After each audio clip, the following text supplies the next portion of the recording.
दोस्तों, D media times में 9 दिवसीय श्री राम कथा के तृतीय दिवस पर आप सभी का पुनः स्वागत है। श्री पुरुषोत्तम लाल शर्मा और श्रीमती नर्मदा शर्मा के सानिध्य में वैशाली नगर के हनुमान नगर स्थित सामुदायिक भवन में चल रही श्री राम कथा में पूज्य राजन जी महाराज प्रभु श्री राम के जन्मोत्सव का प्रसंग सुना रहे हैं। ऐसे में बाल राम जन्मोत्सव को लेकर पूरे पांडाल में उल्लास का माहौल बना हुआ है। राम जन्मोत्सव के लिए कथा पांडाल को भव्य रूप से सजाया गया है। कथा के दौरान पूज्य राजन जी महाराज ने कहा कि जब जब पृथ्वी पर अत्याचार बढ़ा तो धर्म की स्थापना के लिए भगवान ने अवतार लिया है। ऐसे में श्री राम का जन्म धरती पर मर्यादा का संदेश देने के लिए हुआ, इसीलिए उन्हें मर्यादा पुरुषोत्तम के नाम से भी जाना जाता है। राजन जी महाराज ने कहा कि भले ही श्री राम अवतारी पुरुष थे, लेकिन उन्होंने सांसारिक प्रक्रिया के तहत अपनी मां की कोख से जन्म लिया। दोस्तों, राम कथा के माध्यम से प्रभु श्री राम के जीवन और उनके आदर्शों, धर्म की महिमा को समझने का अनूठा अवसर है। हमारे चैनल डी मीडिया टाइम्स द्वारा इस दिव्य कथा में पूज्य राजन जी महाराज के मधुर वचनों के साथ रामायण के गूढ़ रहस्यों और आध्यात्मिक मार्गदर्शन का आनंद लें और हमारे चैनल को सब्सक्राइब कर अपने जीवन में राम नाम के इस महापर्व को आत्मसात करें। तो चलिए दोस्तों, बिना देर किए पूज्य राजन जी महाराज के मुखारबिंद राम कथा का आनंद लेते हैं। जय श्री राम।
इस घाट का नाम है कर्मकांड घाट। परसों बताया था आपको। कथावाचक है श्री याज्ञवल्क्य ऋषि और श्रोता है श्री भरद्वाज जी। और कल की कथा स्मरण करेंगे तो भरद्वाज जी ने कल याज्ञवल्क्य ऋषि से प्रश्न किया था। क्या प्रश्न किया था? राम जी कौन है? एकदम सीधा सरल प्रश्न था कि राम कवन प्रभु पूछऊ तो ही कहिया बुझाई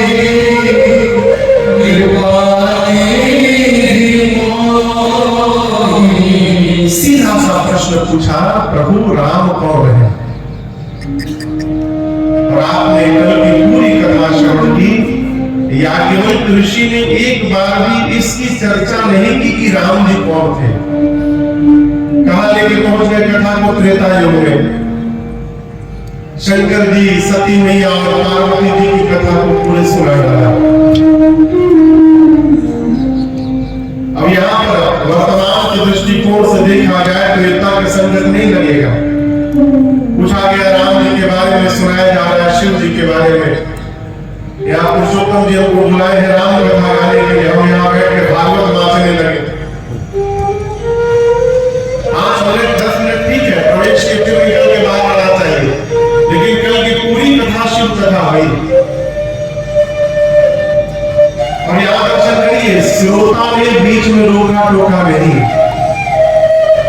याज्ञवल्क्य ऋषि शिव जी की कथा सुनाते गए, भरद्वाज जी सुनते गए और बाबा कहते हैं शंभो चरित सुनि सरस सुहावा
याज्ञवल्क्य ऋषि ने जैसे शिव चरित्र को सुनाया, उस शिव चरित्र को सुनकर श्री भरद्वाज मुनि को अत्यंत आनंद की अनुभूति हुई, अति सुख पावा।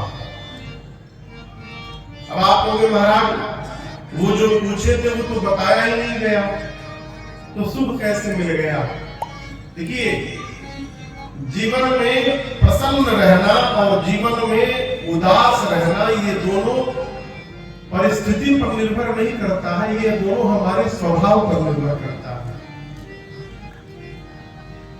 आनंद रहने का स्वभाव यदि जीवन में आ गया तो हम अभाव में भी आनंद पूर्वक रह सकते हैं, और यदि केवल रोने का स्वभाव हो गया तो वैकुंठ में जाने के बाद भी जीव रोता ही दिखाई पड़ेगा।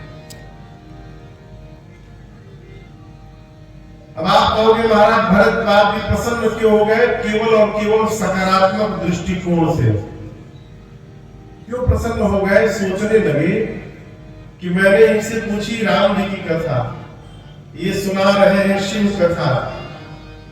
शिव कथा सुन के इतना आनंद आ रहा है, जब ये मेरे राम जी की कथा सुनाएंगे तो कितना आनंद प्राप्त होगा, इसकी कल्पना करके और आनंद बढ़ गए। गोस्वामी जी कहते बहुलाल सा कथा पर बाढ़ी नयन नीर। देखिए हम भगवान के भक्त है तो बताने की आवश्यकता नहीं पड़ेगी। हम कितनों बतावत रहे है नहीं तो बताने का कोई अर्थ भी नहीं होता। टीका लगा लेने से भगत नहीं हो जाएंगे। I am sorry. टीका तो पंडाल के बाद खड़े हो भैया ब्रश पेन लेके खड़े की नहीं आप है ना, सब जगह रहते हैं लोग।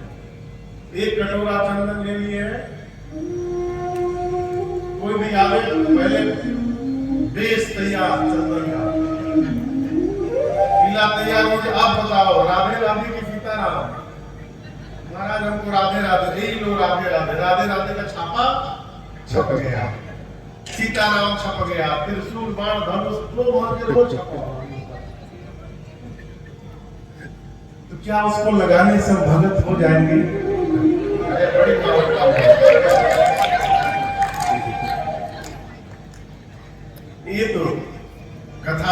गए इसलिए स्वरूप है, कोई बात नहीं।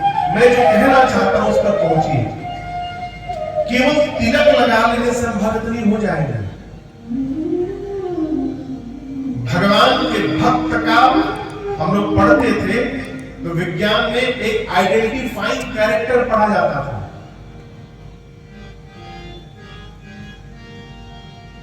तो भगवान के भक्त का आइडेंटिफाइंग कैरेक्टर क्या है, कौन सा लक्षण है जिसको देखने के बाद ये पता चलेगा ये भगत है, वो भले तिलक लगाया हो चाहे न लगाया हो।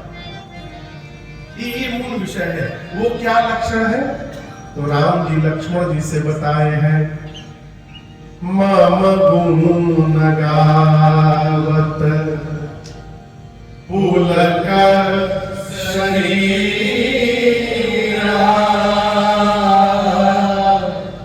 गद गद गिरा नयन बलनी। राम जी कहते हैं लक्ष्मण मेरे भक्त का यही पहचान है, जब वो मेरा गुणगान प्रारंभ करता है तो गुणगान करते करते उसके शरीर के एक एक रोग पुलकित हो जाते हैं। पुलक शरीर, गाते गाते वाणी अवरुद्ध हो जाती है और नेत्र से झरझर अश्रु निकलने लगते हैं। ये भगवान के भक्त का पहचान है, ये कैरेक्टर है। और ये सारे लक्षण भरद्वाज जी के भीतर दिखाई पड़ रहे हैं। गोस्वामी जी कह रहे हैं कि नयन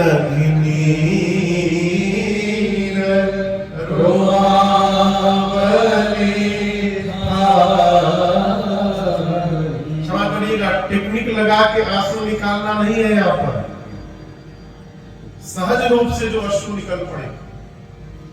कई लोग तो भगवान मालिक है, लगा के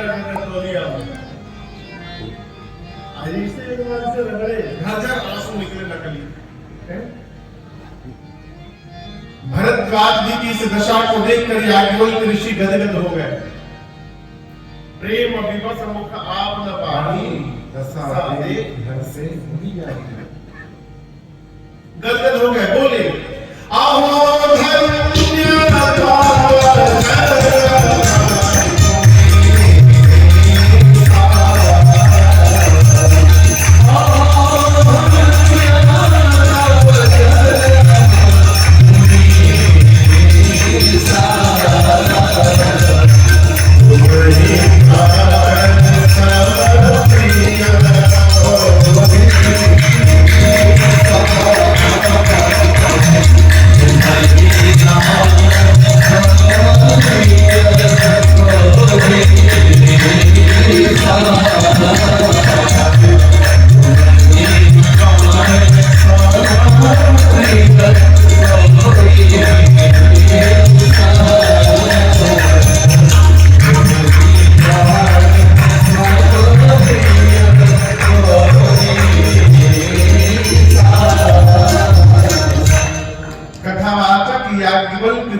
भरद्वाज जी की प्रशंसा करने से अपने आप को नहीं रोक पाए। बोले हे मुनिवर आप धन्य हैं, आप धन्य हैं। क्यों?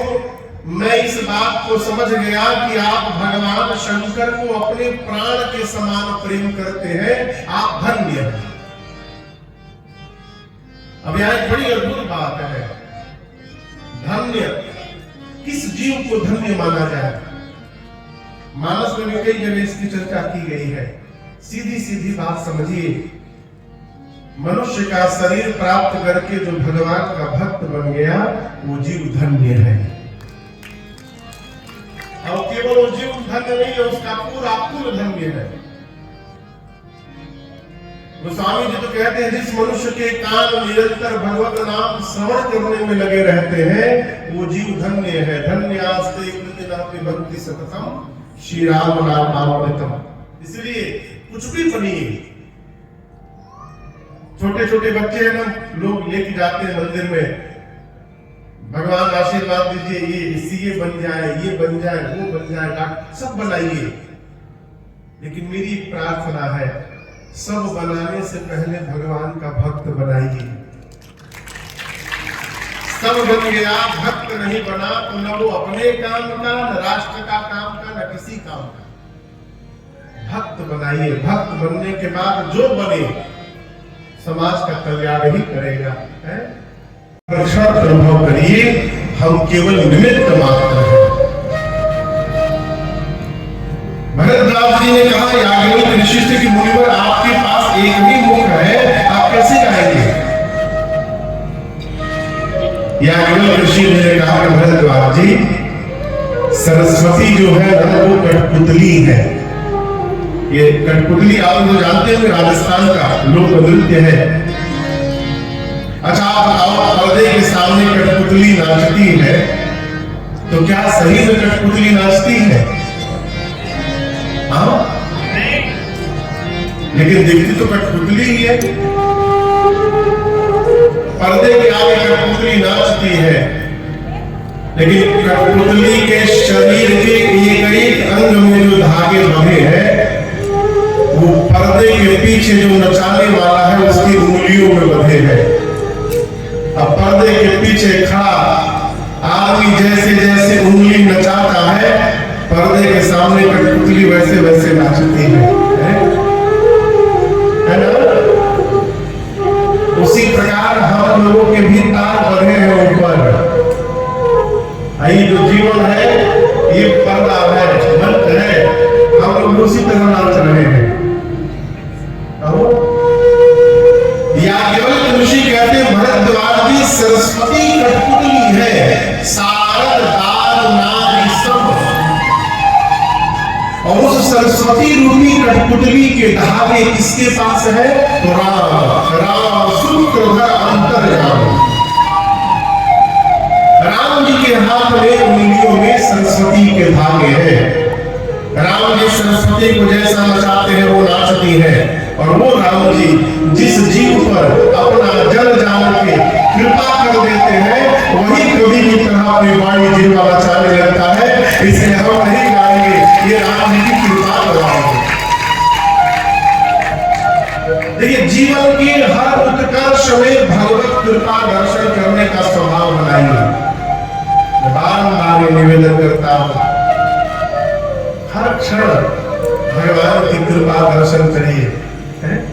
हम कृपा को मानते हैं, जानते हैं, एकदम प्रैक्टिकल रूप में आप कह रहा हो। हम कृपा को मानते हैं जब अचानक रुपया मिल जाए, बड़ी कृपा हो गई महाराज, क्या बताए, 500 का शेयर खरीदा था, 5 लाख में बिक गया, क्या कृपा भगवान।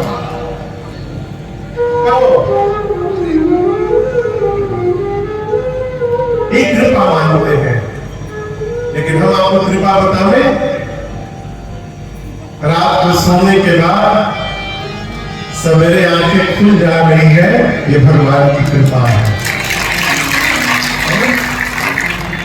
आंख से देख रहे हैं, ये भगवान की कृपा है। कान से सुनाई पड़ रहा है, ये भी भगवान की कृपा है। घुटना में दर्द नहीं है, ये भगवत कृपा समझिए। खाना खा रहे हैं, पच जा रहा है, कई लोग टेबलेट खा के पचाते हैं, हमारा बिना टेबलेट के पच रहा है, ये भगवान की कृपा है।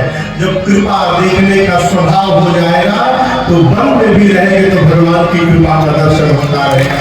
स्वभाव जब करिए भगवत कृपा दर्शन करने। याज्ञवल्क्य ऋषि बोले, उन्हीं प्रभु श्री राम को प्रणाम करके मैं आपको कथा श्रवण कराता हूं। कल गोस्वामी जी कथा को काशी से कहां लेके गए थे? कहीं गए प्रयाग।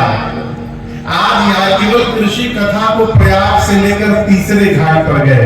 कहां गए? तीसरा घाट कहां है? कैलाश पर्वत। तीसरे घाट पर कथा प्रवेश करती है। गोस्वामी तुलसीदास जी कहते हैं, परम परम ने गिरवर कैलाश।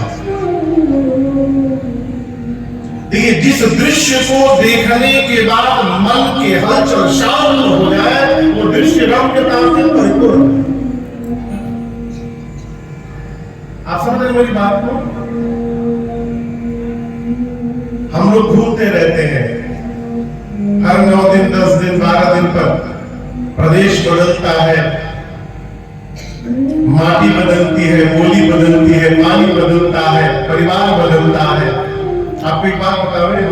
अनुभव बता रहे हैं, अब तक की जो यात्रा का अनुभव है। कहीं कहीं महल में भी रहने के बाद ऐसा लगता है कि कब यहां से चले जाए, मन नहीं लगता वहां पर। और सत्य मानिएगा, कहीं कहीं झोपड़ी में भी लगता है कि मानो वैकुंठ में आकर के बैठ गए हैं। इतनी आनंद की अनुभूति है। ये क्यों है? ये केवल और केवल स्थान के भजन से उत्पन्न परमाणु का परिणाम है।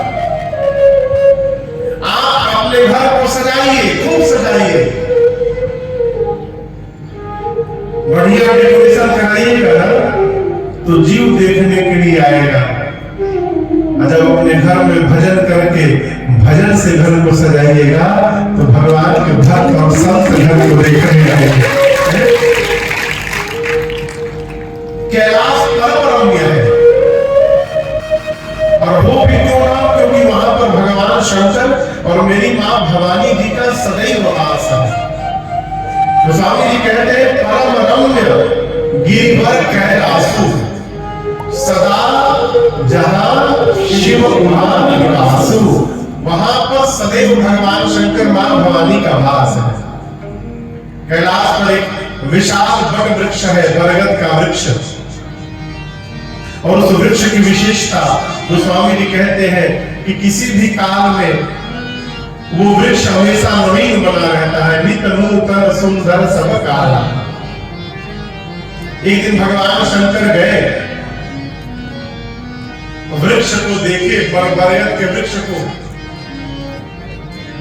दिव्य वृक्ष का दर्शन करके हृदय में आह्लाद उत्पन्न हुआ, और भगवान शंकर तुरंत अपने हाथ से अपना बागंबर लाकर बिछाए, बिछाकर बाबा बैठ गए। गोस्वामी जी कहते हैं बैठे सहज ही शंभु कृपा। कैसे बैठे? सहज ही। देखिए, जीवन में जितना सहज रहिएगा उतने आनंद में रहिएगा। पिछले साल हम लोग लंदन कथा गाने गए। इस साल में पिछले साल विनायक जी जो तबला बजा रहे हैं, इस साल से ये थे, पिछले साल ये नहीं गए। तो वहीं पर एक सरदार भी थे, वह बहुत अच्छा सहयोग किया उन्होंने। वो बेचारे 7 दिन कथा में तबला बजाए, वहीं के थे, लंदन के ही। लेकिन जब आते थे तो बड़ा आनंद आता था। उनके तबले का बैग तो इतना बड़ा, लेकिन बाद में दूसरा बैग उससे भी बड़ा रहता। तबला खोल के रखते थे, फिर बड़े वाले बैग से क्या निकालते थे वो?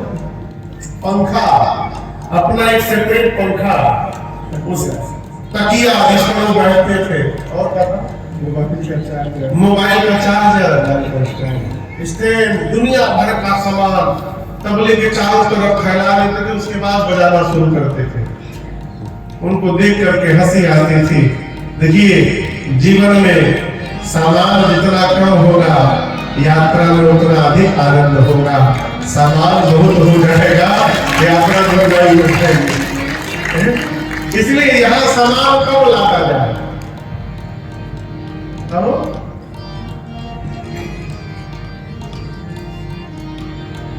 भगवान शंकर सहज होकर बैठे सहज ही शंभु कृपाला, परम आनंद शांत स्वरूप में बाबा बैठे। और भगवान शंकर को इस रूप में देखकर मेरी मां पार्वती गदगद हो गई। बाबा कहते हैं एक पार्वती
झूलन झूलो